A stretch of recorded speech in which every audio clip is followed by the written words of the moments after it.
El cielo de Jalisco, México, se rasgó el primer día de mayo de 2015. No fue por una tormenta, sino por el estruendo de rotores cortando el aire denso de la sierra. Era el amanecer de la Operación Jalisco, un despliegue de fuerzas sin precedentes, diseñado con un único y ambicioso objetivo: la captura de un solo hombre. Una flota de helicópteros de asalto, Black Hawks y Cougars del ejército mexicano, peinaba el paisaje montañoso, una telaraña de acero y tecnología descendiendo sobre su presa. A bordo, fuerzas de élite, la punta de lanza de un estado harto de ser desafiado. En tierra, convoyes de vehículos blindados cerraban todas las rutas de escape. La inteligencia parecía sólida. La superioridad militar, abrumadora, era una demostración de poder, un mensaje inequívoco de que nadie, por muy poderoso que se creyera, estaba por encima de la ley. Pero en las profundidades de esa misma sierra, la ley era otra, una ley escrita con pólvora y sangre. Mientras los helicópteros avanzaban sobre el municipio de Villa Purificación, el cazador se convirtió en presa. Desde el denso follaje, una estela de humo y fuego ascendió como una serpiente furiosa, buscando el metal oscuro que surcaba el cielo. No era fuego de fusil, era algo mucho más audaz, mucho más letal. El proyectil de un lanzacohetes RPG-7, un arma de infantería diseñada para destruir tanques, encontró su blanco en el rotor de cola de un helicóptero Cougar. El impacto fue brutal, un trueno metálico que silenció por un instante el zumbido de las hélices. Lo que siguió fue una coreografía de caos y gravedad. Durante unos segundos eternos, la máquina de guerra, símbolo del poder aéreo del Estado, se convirtió en un ataúd de metal giratorio, cayendo sin control hacia el mismo suelo que debía dominar. El estallido final, una bola de fuego que consumió fuselaje y vidas, no solo marcó el trágico final de los soldados a bordo, marcó un punto de inflexión en la historia del crimen organizado. Aquello no era una emboscada común. No era la típica resistencia de un grupo de sicarios superados en número. Era una declaración de guerra. Un cártel de la droga no solo se había enfrentado al Estado, lo había desafiado en su propio terreno y lo había humillado, derribando uno de sus más preciados símbolos de poder. El silencio que siguió a la explosión fue más elocuente que cualquier comunicado oficial. Era el silencio de la incredulidad, el silencio del miedo. Detrás de este acto de audacia sin precedentes, se encontraba la sombra de un solo hombre, un fantasma del que pocos habían visto el rostro, pero cuyo nombre ya era una leyenda de terror en el inframundo: Nemesio Oseguera Cervantes. Un nombre que, para el mundo exterior, no significaba nada, pero en los círculos de poder y en los callejones del miedo, era el único nombre que importaba: el Mencho. Este vídeo no trata sobre un narcotraficante más en una larga lista de criminales. Trata sobre el arquitecto de una maquinaria de muerte y poder que redefinió las reglas del juego. Una corporación del terror que, en menos de una década, pasó de ser una facción desconocida a convertirse en la organización criminal más temida y expansiva del planeta. La historia de El Mencho no es solo la crónica de un ascenso criminal, es el análisis de cómo un hombre salido de la nada construyó un ejército privado tan poderoso que pudo desafiar a los cielos y poner de rodillas a un gobierno. ¿Cómo se forja un fantasma capaz de hacer temblar a dos naciones?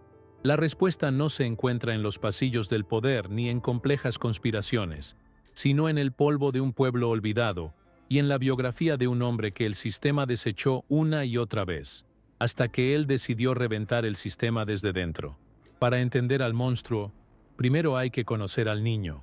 Nemesio Oseguera Cervantes nació en 1966 en Naranjo de Chila, un pequeño pueblo de Michoacán, donde el futuro se medía en cosechas de aguacate, y el horizonte rara vez se extendía más allá de las montañas circundantes. En este entorno de pobreza rural, la vida era una lucha diaria.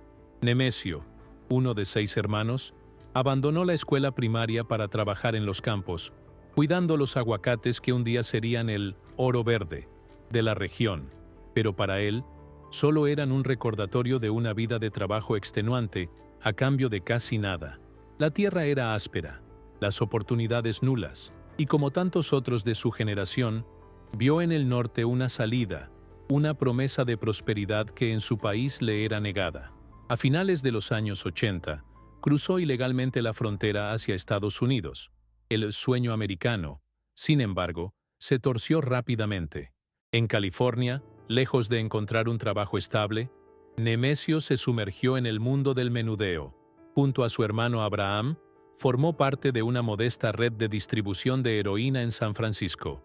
No era un gran capo, ni siquiera un jugador relevante. Era apenas un peón en el vasto tablero del narcotráfico. Pero fue suficiente para que la ley se fijara en él.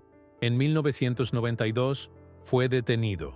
El sistema judicial estadounidense, implacable, lo sentenció a 5 años de prisión. Esa condena fue, paradójicamente, su verdadera graduación. Las cárceles de Estados Unidos se convirtieron en su universidad del crimen, un lugar donde forjó contactos, aprendió códigos y endureció su carácter. Cuando fue liberado y deportado a principios de 1997, el joven agricultor de Michoacán ya no existía. A México regresó un hombre diferente, marcado por el sistema, sin opciones legales y con una profunda comprensión de la brutal lógica de la supervivencia. De vuelta en su tierra, sin un futuro claro, el Mencho tomó una de las decisiones más desconcertantes y reveladoras de su vida. Se alistó en la Policía Municipal de Tomatlán, en Jalisco. Es una ironía casi perfecta. El futuro enemigo público número 1, vistiendo el uniforme de quienes debían combatirlo. Pero su paso por la policía no fue un intento de redención, fue una clase magistral. Desde dentro, Oseguera Cervantes no solo aprendió tácticas de vigilancia, manejo de armas y procedimientos policiales, aprendió algo mucho más valioso: la geografía de la corrupción. Vio de primera mano cómo los mandos colaboraban con los cárteles, cómo la información fluía hacia el mejor postor, y cómo la justicia era un producto que se podía comprar y vender. Entendió que el sistema no estaba roto, funcionaba perfectamente para quienes sabían explotar sus debilidades. Estaba aprendiendo a desmantelar el motor del Estado desde la propia sala de máquinas.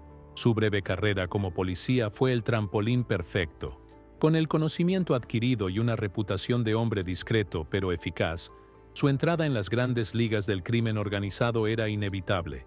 Se unió a las filas del Cártel del Milenio, una organización entonces poderosa dirigida por los hermanos Valencia. No entró como un líder, sino como un soldado. Se convirtió en sicario, en un ejecutor de órdenes, y lo hizo con una disciplina y una frialdad que llamaron la atención de sus superiores. No era impulsivo ni ostentoso, era metódico, letal y, sobre todo, observador. Mientras otros gastaban su dinero en lujos, el Mencho invertía en lealtades y aprendía el negocio desde la base. Su ascenso se consolidó con un movimiento estratégico crucial: su matrimonio con Rosalinda González Valencia, hermana de uno de los líderes del cártel. Esta alianza no fue solo sentimental, fue un pacto de sangre que lo integró en la aristocracia del narcotráfico. Dejó de ser un simple empleado para convertirse en parte de la familia, con acceso a los secretos, las rutas y el poder de la organización.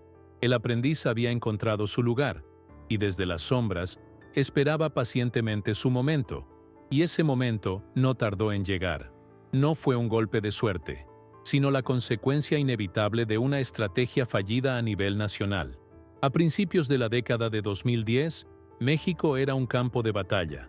La guerra contra el narcotráfico, declarada por el presidente Felipe Calderón, había decapitado a las grandes organizaciones. Los líderes de los Zetas, del Cártel del Golfo, de los Beltrán Leiva, caían como fichas de dominó. Pero la estrategia de cortar la cabeza de la serpiente no la mató. Creó un monstruo de 1000 cabezas.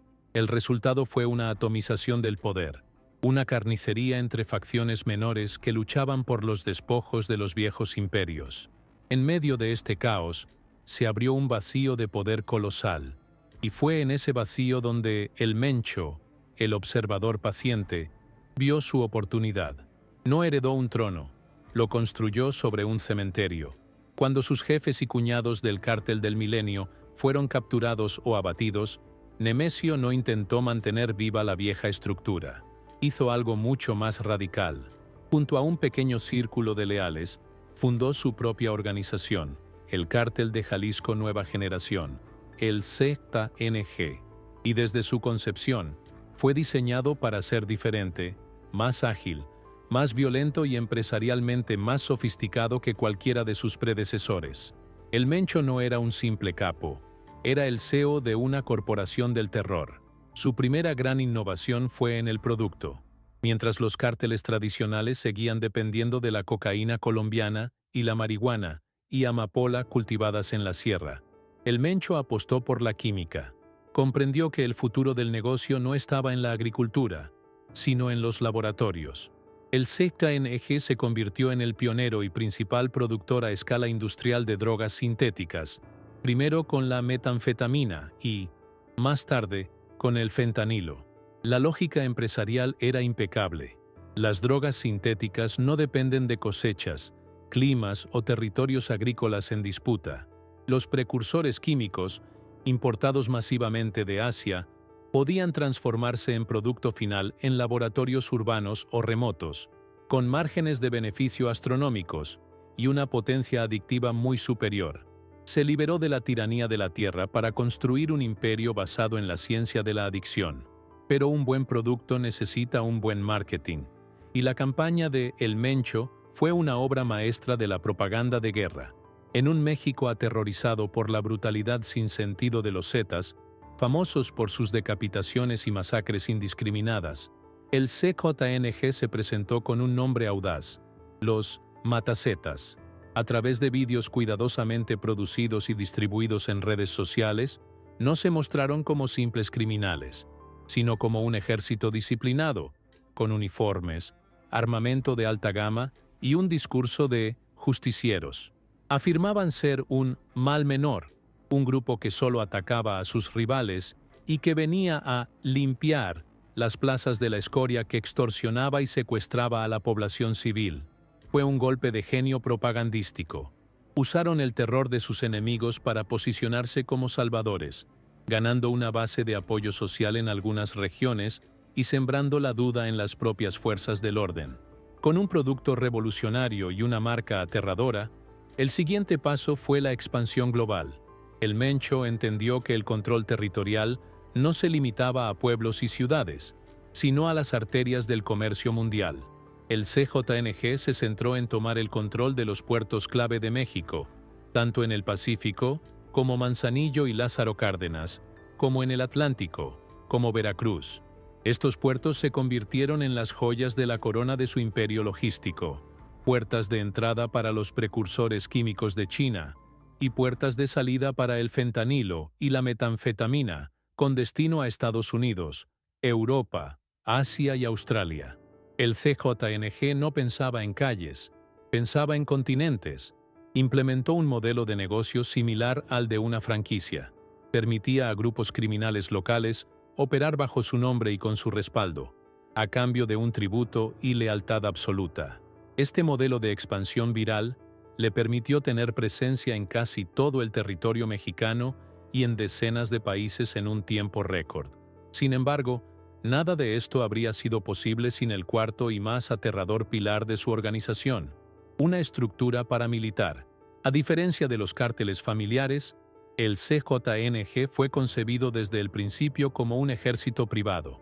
El Mencho reclutó a desertores de las fuerzas especiales del ejército mexicano, de la policía e incluso a excombatientes de guerrillas extranjeras. Los equipó con un arsenal que rivaliza con el de muchos ejércitos nacionales: fusiles de asalto de última generación, ametralladoras Barrett calibre .50 capaces de perforar blindajes, lanzacohetes como el que derribó el helicóptero Cougar, y una tecnología de vanguardia que incluye drones armados con explosivos. La disciplina es férrea y la lealtad no se basa en la sangre, sino en el miedo. El Mencho estableció una jerarquía rígida, donde la desobediencia o la traición se pagan, sin excepción, con una muerte brutal. Creó una maquinaria de guerra eficiente y despiadada, un ejército personal que respondía a un solo hombre, el fantasma de la sierra. Pero un ejército así no se gobierna con órdenes, sino con una filosofía. Y la filosofía de El Mencho es la del terror absoluto. Para el Cártel de Jalisco Nueva Generación, La violencia no es un simple recurso, es su principal lenguaje, una herramienta de comunicación tan precisa como aterradora. Cada acto de brutalidad es un mensaje cuidadosamente calibrado. Los cuerpos colgados de los puentes en las ciudades no son solo cadáveres, son vallas publicitarias del horror, un aviso para navegantes dirigido a cárteles rivales y a cualquiera que se atreva a desafiar su dominio. Las decapitaciones grabadas y difundidas en vídeo no buscan solo eliminar a un enemigo, buscan castrar la moral de las fuerzas de seguridad y sembrar el pánico en la población. La disolución de cuerpos en ácido, una práctica perfeccionada hasta niveles industriales, no es solo para borrar pruebas, es para borrar la existencia misma de la víctima, negando a sus familias incluso el consuelo de una tumba. Es la máxima expresión del poder, la capacidad de hacer desaparecer a una persona de la faz de la tierra.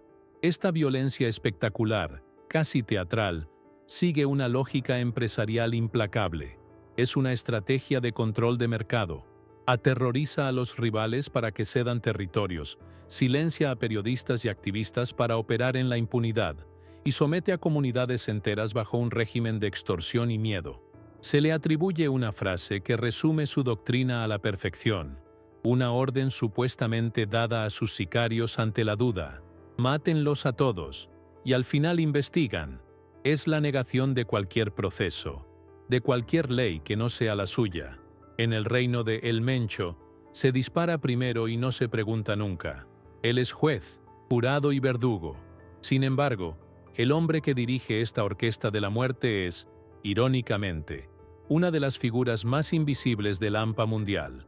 Aquí radica la gran paradoja de Nemesio o Ceguera. A diferencia de capos de la vieja escuela como Joaquín, El Chapo, Guzmán, que cultivaban una imagen de bandido social y disfrutaban de la mitología que los rodeaba, el Mencho es un fantasma paranoico. Ha aprendido la lección más importante de la guerra moderna contra el narco. La fama es una sentencia de muerte. El Chapo cayó, en parte, por su ego, por su necesidad de ser una leyenda, por conceder entrevistas y buscar que su vida se convirtiera en película. El Mencho, en cambio, opera como el director ejecutivo de una corporación clandestina. Dirige desde una sala de juntas invisible y evita a toda costa el foco mediático. Su disciplina es espartana, casi monacal. Los informes de inteligencia sugieren que no utiliza teléfonos móviles ni ningún dispositivo electrónico que pueda ser rastreado. Su imperio se gobierna a la antigua usanza, a través de una red de mensajeros humanos de absoluta confianza que llevan sus órdenes de viva voz o en notas codificadas que se destruyen tras ser leídas. Se mueve constantemente por los laberintos montañosos de la Sierra Madre Occidental, en Jalisco, Michoacán y Colima, un terreno que conoce mejor que el propio ejército. No duerme en mansiones, sino en campamentos rústicos, protegido por varios anillos de seguridad compuestos por sus sicarios más leales. Su círculo íntimo es minúsculo, reducido a un puñado de familiares y socios de toda la vida. Cualquier otro es prescindible. Esta paranoia es su mejor arma. Le permite estar siempre un paso por delante de las autoridades mexicanas y estadounidenses, que ofrecen una recompensa de $10 millones por su cabeza. Cada operativo para capturarlo se ha topado con un muro de silencio, traición o, como en el caso del helicóptero Cougar, una respuesta militar desproporcionada. Su red de espionaje y corrupción, tejida con millones de dólares, penetra las estructuras policiales y políticas locales, alertándole de cualquier movimiento en su contra. El fantasma no solo se esconde bien, tiene ojos y oídos en todas partes. Pero mientras el estratega criminal se oculta en su fortaleza de montañas y miedo, el coste de su imperio se mide en una moneda que no puede cuantificar: la sangre y el dolor de un país entero. Es aquí donde la figura del genio del mal se desmorona para revelar al monstruo. Detrás de la logística impecable, la expansión global y la disciplina militar, hay una estela de tragedia humana de proporciones catastróficas. La guerra desatada por el Mencho para conquistar México ha convertido vastas regiones en cementerios clandestinos. Las disputas territoriales con el cártel de Sinaloa y otros grupos han provocado la muerte y desaparición de decenas de miles de personas. El estado de Jalisco, su bastión, se convirtió en la capital de los desaparecidos en México. Las fosas clandestinas, descubiertas casi a diario, revelan el horror de su método. Fosas comunes con cientos de cuerpos, muchos de ellos de jóvenes, de civiles, de personas que simplemente estaban en el lugar equivocado en el momento equivocado. Familias enteras han sido destrozadas, obligadas a buscar a sus seres queridos con picos y palas ante la inoperancia o complicidad de las autoridades. Las economías locales de pueblos y ciudades han sido asfixiadas por la extorsión sistemática del CJNG, que cobra derecho de piso a todo, desde el vendedor de tacos hasta la gran empresa agrícola. El foro verde de los aguacates, que Nemesio una vez cuidó, ahora es una fuente de ingresos manchada de sangre para su organización. El imperio del Mencho no se construyó sobre la astucia, sino sobre una montaña de cadáveres anónimos. Y aquí reside la gran paradoja de su figura. ¿Es Nemesio Oseguera Cervantes un monstruo único? ¿Una aberración de la naturaleza criminal? ¿O es el producto inevitable y más virulento de un sistema fallido? La respuesta es tan compleja como aterradora. El Mencho es, sin duda, un arquitecto del mal, un hombre con una capacidad innata para la violencia y la estrategia, pero también es un síntoma de la corrupción endémica que pudre las instituciones desde dentro, de la pobreza aplastante que convierte a jóvenes sin futuro en sicarios desechables, y de la insaciable demanda de drogas que fluye desde el norte y se extiende por todo el mundo. Él no creó el mercado, lo perfeccionó. No inventó la corrupción, la explotó con una eficiencia letal. Es el monstruo que prospera en las grietas de un Estado ausente y una sociedad rota. El futuro, incluso sin él, se presenta sombrío. La gran pregunta que obsesiona a los analistas de inteligencia de dos países es qué ocurrirá cuando el Mencho caiga. A diferencia de los viejos cárteles, cuya estructura se desmoronaba sin su líder carismático, la organización que Oseguera ha diseñado podría ser su legado más perdurable y peligroso: el Cártel de Jalisco. Nueva Generación funciona como una corporación multinacional con franquicias autónomas. Su caída no garantizaría la paz. Podría, por el contrario, desatar una guerra de sucesión aún más sangrienta entre sus ambiciosos lugartenientes, fracturando el imperio en facciones más pequeñas y violentas que lucharían por los restos. La Hidra, al perder su cabeza principal, podría regenerar una docena más, cada una más desesperada y brutal que la anterior. Nemesio Oseguera, Cervantes, el antiguo agricultor de aguacates, el policía corrupto, el sicario paciente, construyó un imperio sobre los cimientos de la química, la corrupción y el miedo. Mientras él permanece oculto en la inmensidad de las montañas, convertido en un espectro perseguido por drones y fuerzas especiales, su marca, el CJNG, sigue expandiéndose como un cáncer por el tejido social de México y el mundo. Su historia es un recordatorio oscuro de que en la guerra contra las drogas, a veces, los monstruos más temibles no son los que se enfrentan al sistema, sino los que aprenden a dominarlo. La pregunta final no es si caerá, sino cuántos más tendrán que morir antes de que lo haga. Y sobre todo, ¿qué surgirá de las cenizas de su reinado? Déjanos tu opinión en los comentarios. ¿Crees que la estrategia de guerra contra el narco es efectiva contra organizaciones tan sofisticadas como el CJNG? Suscríbete a nuestro canal y activa la campana para no perderte nuestros próximos análisis en profundidad.